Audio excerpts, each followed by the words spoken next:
What's up, everybody? Welcome back to the channel. I wanted to do a quick video, well, maybe not quick, but a video for you all who want to do the blade baits down to tailwater. I'm gonna give you my tips and tricks that I use every time I go when I throw it. That way hopefully it'll make your time there a little bit more enjoyable. And later on, I'll show you how to get out of snags, because you will get snagged there. There's no getting around it. There's nothing you can do to prevent it. But we're going to get into that later. But first, we're going to go over the baits. I use the cheap ones on Amazon. I think they're like $12.99 for 6 of them. The only other baits that I do use are the Mean Eyes from Cabela's and Bass Pro Shop.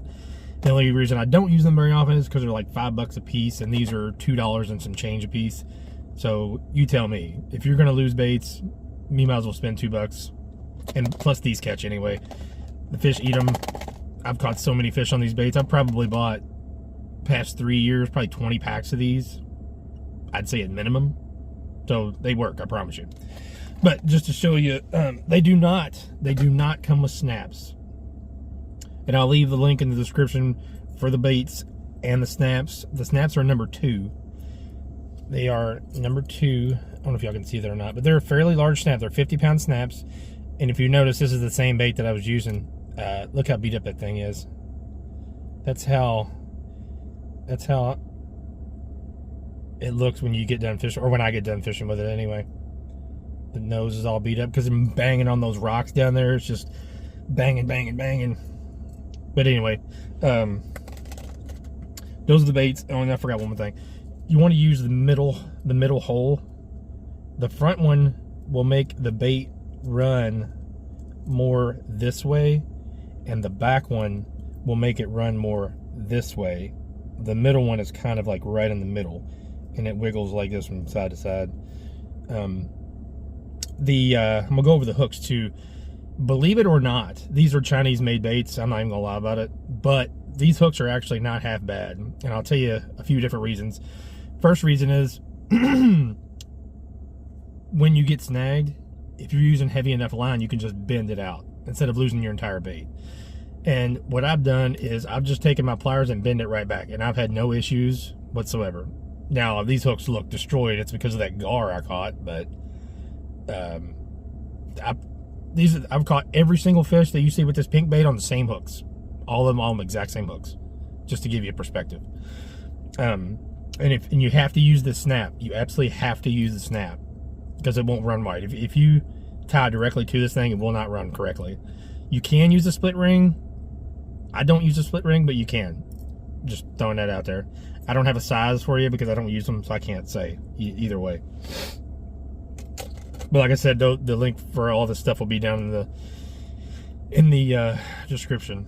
Now, another important part of throwing this down there is rod and your line. They have to match, and I'll explain what that means. You don't want a stretchy line with a flexible rod. It's just not going to work for you. You're not going to be able to turn the fish. You're not going to be able to hook the fish. If you get them they're not going to stay in there. What I use is a stretchy line and a really stiff rod. It's a Bass Pro Shop Pro Qualifier. It's a 7.3 extra 7.3 heavy extra fast. It's my pitching and flipping rod. It's what I use for, Texas rigs, jigs, and whatever. And I was using 20-pound CXX. It's not incredibly stretchy, but it's a fairly stretchy line. Berkeley Big Game would be another good one, and that was 20-pound. Now, you can, and I have many a times used 15-pound CXX. The breaking strength of the 15-pound is it's closer to 20, maybe just a hair over. The 20-pound CXX, it's closer to 40. It's well over 30. It's closer to 40 than it is 20, let's put it that way. And the 15-pound is probably closer to 25 than it is 15. So if you got a smaller reel, and I'm going to get to reels and stuff too here in a second, but if you have a smaller reel, the 15-pound might be a better option. If you don't want to do that at all, if you don't want to use a big rod, big heavy, heavy action, extra fast rod, you can do this, because I've done this before too, and it works quite well. You can use braid, 50-pound braid, and you can use it a medium heavy rod, and it'll work just perfect. and you don't even need to tie a leader. You just tie it straight to that snap and snap that sucker on that blade bait and just start chucking her out there, and it'll work just fine. The only reason I like the extra heavy or extra fast stiff rod is because I can turn those fish a lot better in the current, depending on what the current level is, you know. But if there's a lot of heavy current, it's nice to have that extra stiff rod just to get those fish's head turned the opposite way, because they will take you for a ride if you let them. So just keep that in mind when you're using that braid and that medium heavy rod. They'll take you for a ride if you let them. But anyway, reel. I was using a 300 size Lew's Super Duty. I've used a regular bass rod, regular bass reel, like a 100 size with the braid on it.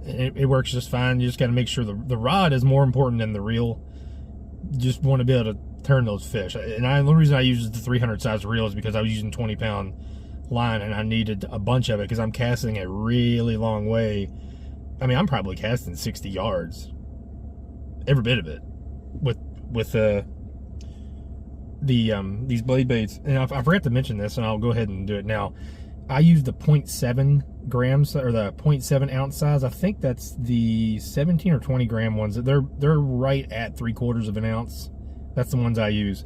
And while we're on the subject of line and stuff like that, make sure you check your line for any frays and stuff. The best stuff I've found, I'm telling you, is the CXX. The second best is the Berkley Big Game. And the braid, you just have to be careful. I haven't had that many issues with braid breaking, but it can, so just be aware of that. And onto the technique. If you're going to throw a blade bait at the tailwater, you do not want it to rest on the bottom. You want it to be moving this way, hitting the rocks as it's going along, preferably going along, hitting the rock, going, you know, deflecting off that rock. You want it to be hitting, you know, that bottom. And like I said, getting snags is going to happen, so you're just going to have to deal with it. And I'll do a video here in a minute of how I get it out, and you'll be able to like visually see what I'm talking about, instead of I'll talk about it while it's going on, but you know what I mean. Really, really fast. You want that bait going really, really fast. And I like the brighter colors, the pinks, the whites. I haven't used the white ones yet. That white one right there, I caught a big old hybrid year or two ago on a white one like that. It comes with a gold, a green, and a fire tiger, a blue, and a pink one. I don't know why I skipped that part, but I did. 8 gear ratio reel, burning that thing fast, man. Another thing about the rod, or the depth, I mean, and what it has to do with the rod, but if you're hitting too many rocks, lift your rod up a little bit and then start reeling. The more rocks you're hitting, you have your rod tip down. So if you want to hit less rocks, which you do, you just want to be ticking the top of them, not digging down in the rocks. That's a good way to not prevent, but minimize your snags, is to just tick those rocks instead of digging in them. So if you're not hitting any rocks, your rod tip's too high. So every time you cast, just lower it just a little bit, until you just barely feel in those rocks, ticking those rocks. And that's pretty much how I do that whole thing.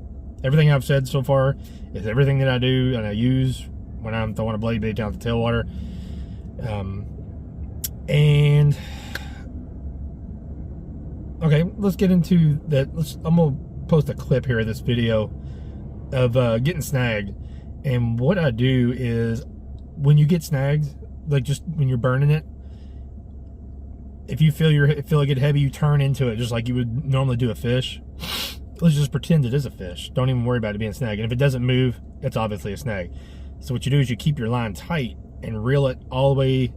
You walk until you get to where it's at, and then you take your left hand and you pull the line out like a bow and arrow, and then you shake your rod tip and feed the line in with your left hand. And you do that, 4 or 5 times, and then you pull on it a little bit. Sometimes it'll pop out of there, and you just keep on doing that, feeding that line in, shaking it, feeding that line in and shaking it, and pulling on it every now and then. And most of the times you'll get it out. I was fishing, I lost 2 baits the entire time, and one time I actually went up there and got snagged over 10 times and got my bait out, or got my bait out all of the times. I left with the same bait that I started with, so I think that's pretty cool. Yeah, that's I was tickled to death. I was like, I'll never do that again. Especially with all that line and stuff being in there. It's just gonna, it's just, you're just gonna get hung up. That's just how it goes. So if you lose a bait, don't feel bad, because it's only $2 and some change. So if you're gonna buy these, I always buy them 2 at a time. Because I went up there and lost all of them within an hour. All 6 of them within an hour. No joke.